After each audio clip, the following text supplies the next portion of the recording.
காலை நேரத்துல ஒரு பிஸி ரோட்ல வந்து பாருங்க. பஸ், கார், வேன் எல்லாம் மின்னல் மாதிரி பறக்குது.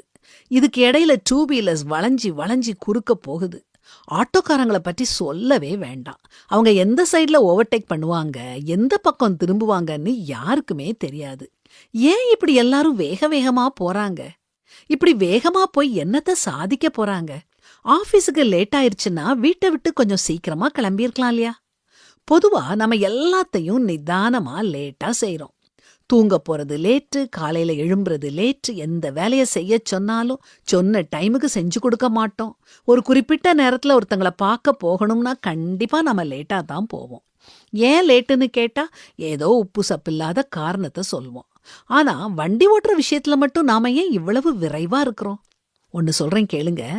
பைக்ல அவன் போன வேகம் மணிக்கு 120 கிலோமீட்டர். விபத்து ஏற்பட்டப்போ அவனை ஆம்புலன்ஸ்ல கொண்டு போன வேகம் மணிக்கு 100 கிலோமீட்டர். இறந்துட்டான்னு அவனை வீட்டுக்கு கொண்டு போன வேகம் மணிக்கு 50 கிலோமீட்டர். வீட்ல இருந்து மயானத்துக்கு அவனை கொண்டு போன வேகம் மணிக்கு வெறும் 20 கிலோமீட்டர் வேகம். பாத்தீங்களா?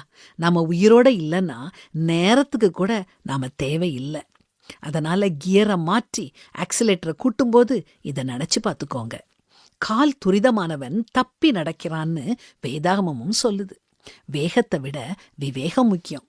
எதையும் திட்டமிடாம கடைசி நேரத்துல செய்யறதுனாலதான் நம்ம வேகமா செய்யறோம். அப்படி வேகமா செய்யும்போது ஸ்ட்ரெஸ் ஆவோம், டென்ஷன்ல கத்துவோம், பதறுவோம். பதறின காரியம் செதறிடும். அதனால எந்த காரியம் செய்யறதுக்கு முன்னாலையும் திட்டமிட நேரம் ஒதுக்குவோம்.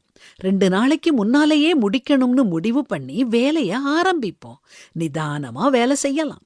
அதே மாதிரி தினமும் பணி இடத்துக்கு 15 நிமிஷத்துக்கு முன்னாலேயே போகணும்னு திட்டமிடுங்க. ராத்திரி சீக்கிரம் படுக்க போய் காலையில சீக்கிரம் எழும்புங்க.